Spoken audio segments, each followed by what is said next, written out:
9,30,00,000 mile উপরে এই সূর্যটা আপনারা যখন দেখেন, দেখতে বড় দেখা যায় না ছোট দেখা যায়? একেবারে বাতের থালার নেয় না। আসলে কি সূর্য বড় না ছোট? আরো জোরে কোন, বড় না ছোট? এই সূর্যটা কত বড় বিজ্ঞান আমাদেরকে ধারণা দিয়েছেন। এই সূর্যটা পৃথিবীর চেয়ে 13 লক্ষ গুণ বড়। সুবহানাল্লাহ বলতেন না?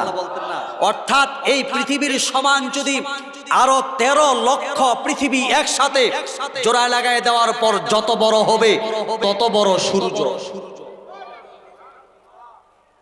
সন্ধ্যার সময় আমরা যখন আকাশে তাকাই, নিভু নিভু কিছু আলো দেখি। এই আলোগুলোর নাম কি? তারকারাজিগুলো, তাই না? এই তারকারাজিগুলো কত বড়? বিজ্ঞান আমাদেরকে ধারণা দিয়েছে এই তারকারাজিগুলো পৃথিবীর চেয়ে নয়, সূর্যর চেয়ে লক্ষ কোটি গুণ বড়। জোরে কোন সুবহানাল্লাহ। আমরা তো জানলাম সূর্য এই পৃথিবীর চেয়ে 13 লক্ষ গুণ বড়। এই আকাশের নক্ষত্রগুলো এই পৃথিবীর চেয়ে নয়, সূর্যর চেয়ে লক্ষ কোটি গুণ বড়।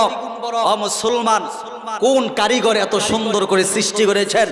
আমরা জানি বিজ্ঞান আমাদেরকে ধারণা দিয়েছে 9,30,00,000 মাইল উপরে সূর্য। এখন আমাদের জানবার মনে চায় এই নক্ষত্রগুলো কত উপরে আছে? জোরে কোন, ঠিক না বেঠিক? এই তারকারাজিগুলো কত উপরে আছে?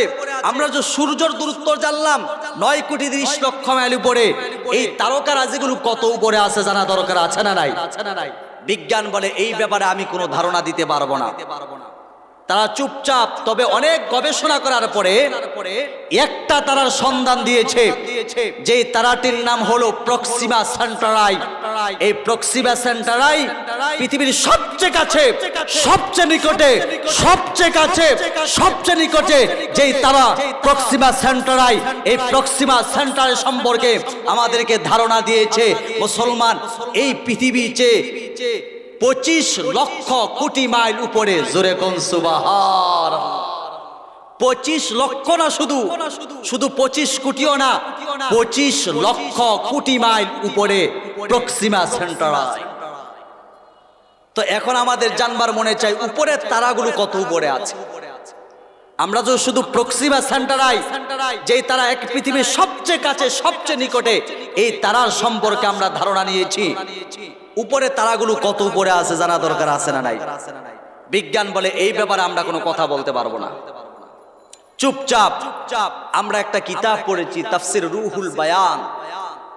তাফসির রুহুল বায়ানে আসছে এই যে লাইটগুলো দেখতেছেন, এই লাইটের আলোগুলো দৌড়ায় কিনা? বিশ্বাস না করলে আপনারা টর্চ লাইট আছে, টর্চ লাইট অন করলে দেখবেন মুহূর্তের ভিতরে অনেক দূরে আলো চলে যায়।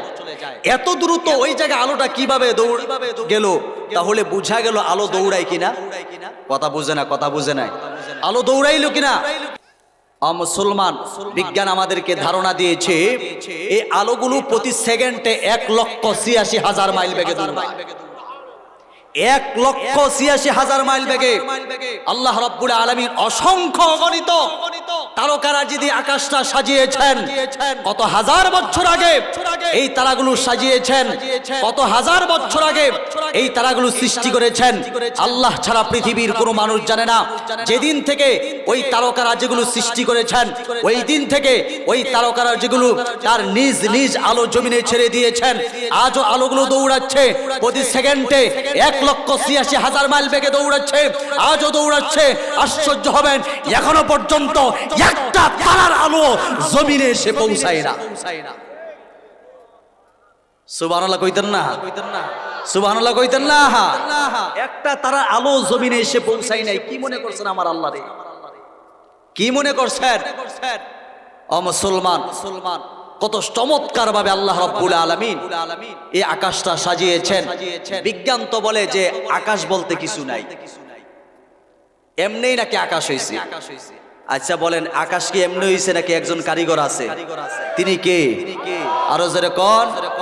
তারা বলে আকাশ বলতে কিছু নাই। মুহতারাম হাজিরিন, এখন আসুন একেবারে উপরে তারা কত উপরে আছে এই সম্পর্কে বিজ্ঞান তো কিছু বলতেই পারে না। যে জমিন থেকে একেবারে সবচেয়ে উপরে যেই তারার উপরে আর কোনো তারা নাই, সৌরজগৎ শেষ, মহাশূন্য, এই লম্বা একটা পথ পাড়ি দিবেন, এরপর আরো এত লম্বা একটা পথ পাড়ি দিবেন, তারপরে গিয়া সেখানে দেখবেন প্রথম আসমানের তলা। সুবহানাল্লাহ বলতেন না? বিজ্ঞান যে বলল আসমান বলতে কিছু নাই, তো আমরা প্রথম আসমানের তলা পাইলাম। মহতারাম হাজরিন, একটা ঘটনা মনে পড়ে গেছে। এক মহিলা তার ছেলেকে বিবাহ করাইছে, ছেলের বউ ছিল খাটা।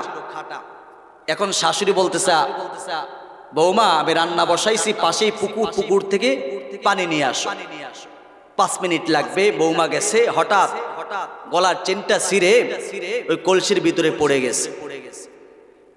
তো তালাশ করতেছে, কোনোভাবেই চেনটা খুঁজে পাচ্ছে না। এদিক দিয়ে শাশুড়ি ডাকতেছে, এই বৌমা, এত সময় লাগে? সময় তোমার 5 মিনিট লাগে, আধা ঘন্টা হয়ে গেল, করছো কি? আমি তরকারি বসাইছি, পুড়ে যাচ্ছে, কি করতেছ? আম্মা একটা ঘটনাটা ঘইটা গেছে। কি বলে? আমার গলার চেনটা ছিঁড়ে কলসির ভিতরে পড়ে গেছে। আরে কলসির ভিতরে তো পড়ছে, কলসির ভিতরে হাতটা ঢুকায় দাও, ঢুকায় চেন নিয়ে নাও। আমি তো সেই কাজেই ব্যস্ত। কিন্তু আম্মা জান, একটা বিষয়। কি বিষয়? আমি তো তাকায় দেখি আপনার কলসির তলা নাই। আসলে কি কলসির তলা নাই নাকি তার হাতের তলা নাই? আরো জোরে কোন? সে তো বাট্টা। শাশুড়ি বলে, বৌমা কলসির তলায় তো ঠিকই তলা আছে, কিন্তু তুমি যে খাটা, তুমি যে বাট্টা, তোমার হাত কলসির তলা পর্যন্ত যায় না। কথা বলেন ঠিক কিনা? তো ঠিক তেমনি ভাবে আল্লাহ রাব্বুল আলামিন বলছেন, 7টি আসমান স্তরে স্তরে সৃষ্টি করেছেন। ও মুসলমান, যেই সমস্ত বিজ্ঞান বলে, যেই সমস্ত বিজ্ঞানীরা বলে দেয়ার ইজ নো গড, আসমান বলতে কিছুই নাই, আল্লাহ বলতে কিছুই নাই, তাদেরকে আমরা বলতে চাই, আসমানের জায়গায় আসমান ঠিকই আছে। তোমরা যে বাট্টা, তোমরা যে খাটা, তোমাদের হাত আসমান পর্যন্ত যায় না। কথা বলেন ঠিক কিনা? দেয়ার ইজ নো গড বলে, ও মুসলমান, আমি আপনাদের কাছে জানবার চাই, আমাদের আল্লাহ আছে না নাই? আরো জোরে কোন আছে না নাই? আরো জোরে কোন আছে না নাই? Allah is our creator, Allah is almighty, Allah is present everywhere. আল্লাহ আমাদের সৃষ্টিকর্তা, আল্লাহ সর্বত্রই বিরাজমান। এই জন্য বলবো, আল্লাহকে নিয়ে ষড়যন্ত্র করা যাবে না। মুহতারাম হাজরিন, সম্মানিত ভাইয়ের আমার, আপনারা ইদারিং সোশ্যাল মিডিয়াতে দেখেছেন আল্লাহকে নিয়ে ষড়যন্ত্র করছে, এমন আছে না নাই? আল্লাহর জাতকে নিয়ে ষড়যন্ত্র করছে, আল্লাহকে নিয়ে ষড়যন্ত্র করছে। আল্লাহ ব্যাপারে এমন কিছু শব্দ ব্যবহার করছে, এই শব্দগুলো আমি আপনাদের সামনে বলতে পারছি না।